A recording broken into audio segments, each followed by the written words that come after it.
अगर आप अपनी आवाज बुलंद करते हैं और उन पर चीखते हैं तो आपको फख्र नहीं होना चाहिए। कोई फर्क नहीं पड़ता। कोई फर्क नहीं पड़ता, ठीक है।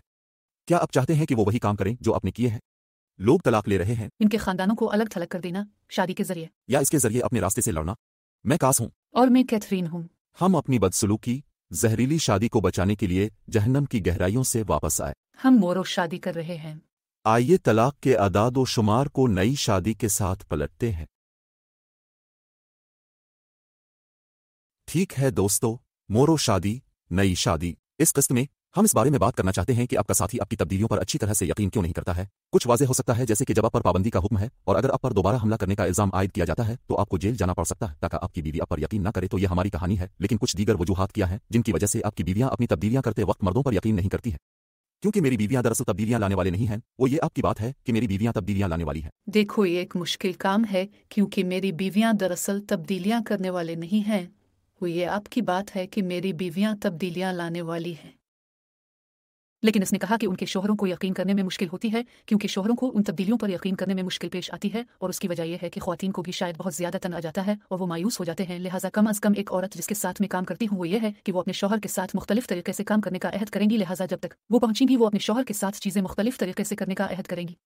उन्होंने मुझे बहुत सी चीज़ों की कोशिश की है और तकरीबन हर चीज़ की कोशिश की है जो लोग कहते हैं कि यह मेरा आखिरी मौका है। मैंने वो सब कुछ आजमाया है जो मेरा आखिरी मौका है, और हम उन शादियों में से तकरीबन 90% को बचाते हैं। लिहाजा हमारे पास वाकई बहुत अच्छी कामयाबी की शरह है। लेकिन इससे पहले जो हुआ है वो ये है कि बीवी कुछ करने की कोशिश करेगी और ये नहीं जानती कि अपने शौहर के रद्द अमल, अपने शौहर के अदम एतमाद से कैसे निपटा जाए, और फिर वो सिर्फ ये कहती है कि इसको ठीक करो और वो दोबारा अच्छी औरत बनना बंद कर देती है। शायद वो बहुत ज्यादा पी रही है क्योंकि वो तंग आ चुकी है। वो नहीं जानती कि अपने शौहर के जज्बात से कैसे निपटा जाए। अब क्या ये उनकी जिम्मेदारी है कि वो अपने शौहर के जज्बात से निपटे? नहीं, लेकिन अब शादी में हैं, और जब आपके शौहर के पास बड़े जज्बात होते हैं तो ये आपकी अलामत है कि आपको अपने शौहर के लिए वहां होने की जरूरत है। अब अगर वो जारहाना अंदाज में काम कर रहा है, जज्बाती तौर पर बदसलूकी कर रहा है और इस तरह की चीजें कर रहा है, तो आपको इसके जरिए इससे निपटने की जरूरत नहीं। ऐसे तरीके हैं जैसे हम इसके बारे में एक मुख्तलिफ किस्त में बात कर सकते हैं। लेकिन जब आपके शौहर को आपकी तब्दीलियों पर यकीन नहीं है तो शायद इसकी वजह यह है कि आपने माजी में कई बार वादे किए हैं लेकिन आपके पास इन तब्दीलियों को करने की महारत नहीं है। अब अगर वो जारहाना अंदाज में काम कर रहा है, जज्बाती तौर पर बदसलूकी कर रहा है और इस तरह की चीजें कर रहा है, तो आपको इसके जरिए इससे निपटने की जरूरत नहीं है। ऐसे तरीके हैं जैसे हम इसके बारे में एक मुख्तलिफ किस्त में बात कर सकते हैं। लेकिन जब आपके शौहर को आपकी तब्दीलियों पर यकीन नहीं है तो शायद इसकी वजह यह है कि आपने माजी में कई बार वादे किए हैं लेकिन आपके पास इन तब्दीलियों को करने की महारत नहीं है। जब आपने इन तब्दीलियों पर सवाल उठाया तो आपके पास अपने शौहर की मदद करने की महारत नहीं थी, और इसलिए आपने हार मान ली है, अपना काम हो गए हैं, आप पीछे हट गए हैं, आप दोबारा बदल गए हैं, और फिर आपके शौहर वो ऐसे हैं। ठीक है, इस बार क्या फर्क है? मुझे माफ कीजिएगा अगर कोई अपना वजन कम करना चाहता है और वो बहुत ठीक है। इसकी वजह यह है कि आपने वो नहीं किया जो आपने कहा था कि आप करने जा रहे हैं, या आपने इसे शुरू किया और अपने इसे रोक दिया।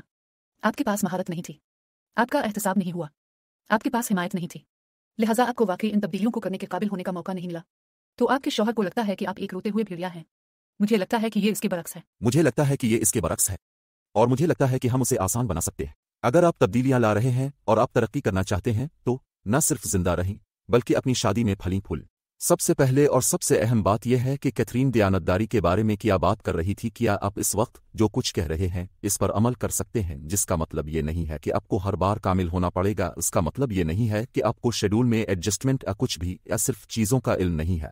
ऐसा करने की ज़रूरत है, लेकिन आपको इस पर अमल करना होगा ताकि अब बातचीत करने की कोशिश करते हुए बेहतर बातचीत शुरू ना कर सकें, और फिर आप ऐसा नहीं कर सकते हैं और फिर अपने साथी को बाहर नहीं ले जा सकते हैं और एक साथ अच्छा वक्त नहीं गुजार सकते हैं।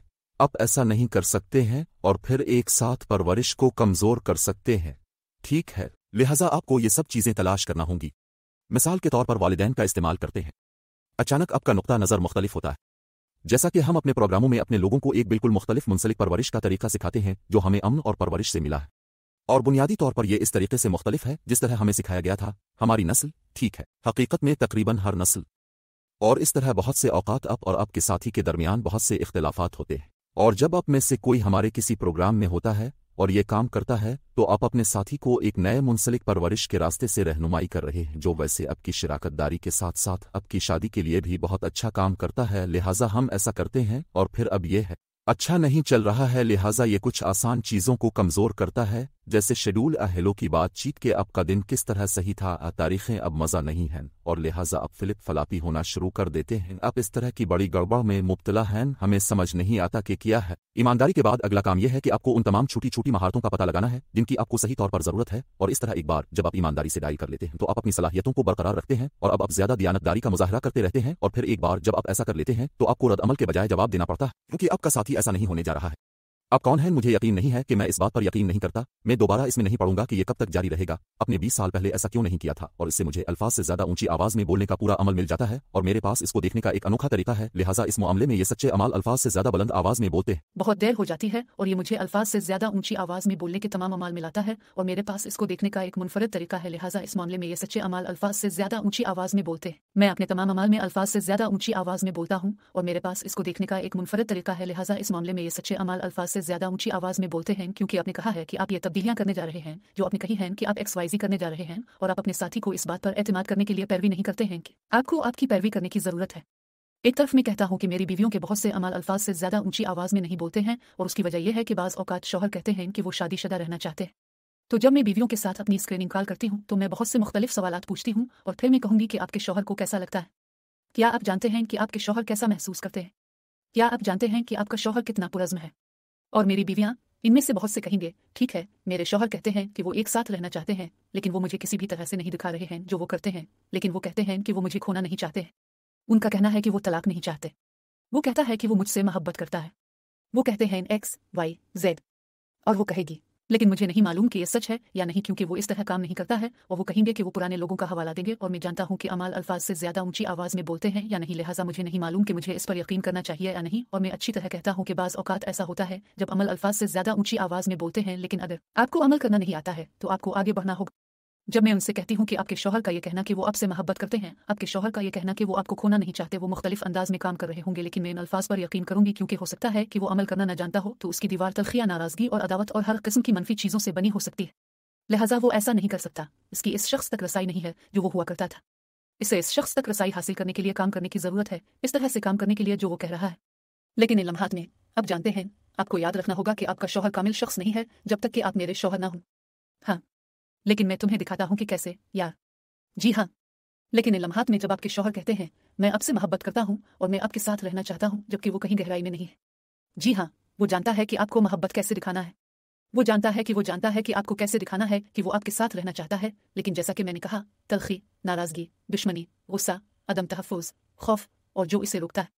एक बार फिर इसे इस दीवार को अबूर करने के लिए काम करने की ज़रूरत है, लेकिन ये उसे इस तरह से काम करने से रोकता है जैसे वो इस वक्त करता था जब आपको इससे मोहब्बत हुई थी।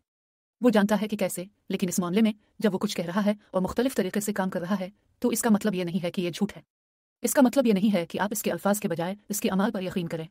आप इसकी बातों पर यकीन कर सकती हैं, लेकिन ये एक वजह है कि आप अपने शौहर पर यकीन नहीं करेंगी, लेकिन ये वही है जो वो फॉलो थ्रू के साथ कह रहा है, और ये कुछ चीज़ें हैं जो वो सिखाता है। लेकिन एक औरत के तौर पर अगर आपका शौहर इस पर अमल नहीं कर रहा है तो ये आपकी गलती नहीं है कि आप इस पर यकीन नहीं करते हैं। ये आपकी गलती नहीं है कि आपको लगता है कि वो नाकाम होने वाला है या पीछे हटने वाला है, लेकिन वो अल्फाज कह रहा है कि वो ऐसा करना चाहता है जिसका मतलब है कि उसे मदद की ज़रूरत है। हाँ, और आप मज़ीद जानते हैं। जी हाँ, और आप इससे भी आगे जानते हैं कि इससे कोई फ़र्क नहीं पड़ता कि कौन रद्द अमल मुख्तलिफ अंदाज में ज़ाहिर कर रहा है, या हम उसे रद्द अमल कहेंगे। मैं इसे रद्द अमल कहूँगा जो आपको जवाब देने के बजाय मिल रहा है, यानी अच्छा रद्द अमल बुरा है, क्योंकि वो जानते हैं कि आप कौन हैं, और हर कोई जानता है कि उन्हें क्या कहना चाहिए। जी हाँ, मैं शादी को ठीक करना चाहता हूँ, मैं थेरापी करने जा रहा हूँ। हाँ, ये वही है जो आपको सही कहना चाहिए, और लिहाजा जब आपको ये अदम एतमाद है कि खुद को महफूज रखने का तरीका दुरुस्त है, तो मैं इन तमाम चीज़ों में दोबारा बहुत देर नहीं करूँगा जो लोग सही कहते हैं या अमल करते हैं। एक तरह से आपको ये जानकर मुसलसल जाहिर करना पड़ता है कि आपका साथी आपके खिलाफ है, जैसा कि आप गुज़िश्ता 20 सालों से कहाँ थे। यही वजह है कि मैं कहता हूँ कि ये कल ही सामने आया। अब जानते हैं कि आप कहाँ थे, आपने ऐसा क्यों किया। सालों पहले मेरे पास ऐसे लोग थे जो उन खूबसूरत इख्तिताम हफ्ता के दौरों पर जाते हैं, और उनकी बीवी का मतलब यह है कि पूरे सफ़र का मतलब यह है कि ये गुज़िश्ता 20 साल कहाँ था, ये जानते हैं। और आप इस अदम तहफ़्फ़ुज़ के शो का जवाब दे सकते हैं जो हमने इस वक्त पसंद किया जब आप समझना शुरू करते हैं। 5 साल जो भी तारीफ कर रहे हैं कि ये अब यहाँ है, ये सही है, लेकिन जब आप इस सारी परेशानी को छोड़ सकते हैं और सिर्फ जाहिर होते रह सकते हैं। उसे आगे बढ़ाने का यही वाहिद रास्ता है। आपको लफ्ज़ी तौर पर वो शख्स बनना होगा जो आप बनना चाहते हैं। इससे कोई फ़र्क नहीं पड़ता कि आपका साथी आपके साथ कैसा सलूक करता है। इससे कोई फ़र्क नहीं पड़ता कि उन्हें कितना गुस्सा आता है। इससे कोई फ़र्क नहीं पड़ता कि आपके ख्याल में वो कितने बेइज्जत हैं। वो आपके खिलाफ जिनसी ताल्लुकात को हथियार के तौर पर कितना इस्तेमाल कर रहे हैं। मैं वाकई एक गंदगी नहीं देता। आप इन लम्हात में कौन बनना चाहते हैं? जी हाँ बेटा, क्या आप इस शख्स के पीछे खड़े हो सकते हैं जो आप हैं? जिस तरह से आप रद्द-अमल ज़ाहिर कर रहे हैं, जिस तरह से आप जवाब दे रहे हैं, जो बातें आप कह रहे हैं, जिस तरह आप चीख रहे हैं या नहीं कर रहे हैं, क्या आप इस शख्स के पीछे खड़े हो सकते हैं चाहे दूसरा शख्स क्या कर रहा हो अगर आप ऐसा नहीं करते? अगर आपको यकीन नहीं है कि हम आपके शरीक हयात को एक सेकंड के लिए भूल जाते हैं, तो लोग ये नहीं सोचते कि क्या होता है अगर आप हमें अपने बच्चों के बारे में एक सेकंड के लिए नहीं सोचते हैं तो आप अकेले वालिदैन हैं। ठीक है, एक सेकंड के लिए शादी को रोक। वालिदैन की परवरिश हमारी सबसे ज्यादा मुतहर्रिक चीज की तरह है। जैसे हमें कप्तान को ये मसला नहीं है कि बच्चे आजिज हैं और लिहाजा अब जानते हैं कि उनके जज्बात जंगली हो रहे हैं। अगर आप उन पर चीखते हैं तो आपको बुरा नहीं लगता अगर आप उन पर चीखते हैं। जैसा कि मैं ये नहीं कह रहा हूं कि हम कामिल हैं, लेकिन यही वजह है कि आप कुछ इसको सही तरीके से देखते हैं, लेकिन इसी वजह से हम मिशेल से मोहब्बत करते हैं। लेकिन इसके बारे में बात यह है कि अगर आप अपने साथी के बारे में बात करते हुए हम पर यकीन नहीं करते हैं तो आपको फख्र नहीं होना चाहिए अगर आप अपनी आवाज़ बुलंद करते हैं और उन पर चीखते हैं चाहे कुछ भी ना हो। इससे कोई फर्क नहीं पड़ता कि आप चाहते हैं कि वो वही काम करें जो अपने किए हैं। आइए अपने साथी का दिखावा करें या नहीं मेरे तो आपको तलाक मिल गई है। हर वक्त हो रहा है। हमें वाकई अपने से बहुत से लोगों के लिए ये दिखावा करने की ज़रूरत नहीं है कि अभी आप वो इक़दामात नहीं कर रहे हैं, जो आप आगे नहीं बढ़ रहे हैं, आपको सही मदद नहीं मिल रही है, या आप वही काम कर रहे हैं जो थेरापी की तरह किसी और के लिए काम नहीं करते हैं। वरना हम देखते हैं कि तलाक में कमी नहीं आ रही है या हम उसे कम होते हुए देखते हैं। लिहाजा सोचें कि आप कौन बनना चाहते हैं, इस पर फख्र नहीं करना चाहिए। अगर आप इसे अपने बच्चों पर खो देते हैं तो ये उन्हें वही सबक नहीं सिखा रहा है जो जा रहे हैं, या नए असबाक जो उन्हें नई शादी देने जा रहे हैं। अपनी विरासत के बारे में सोचें। ठीक है, हम आपको अगली किस्त देखेंगे।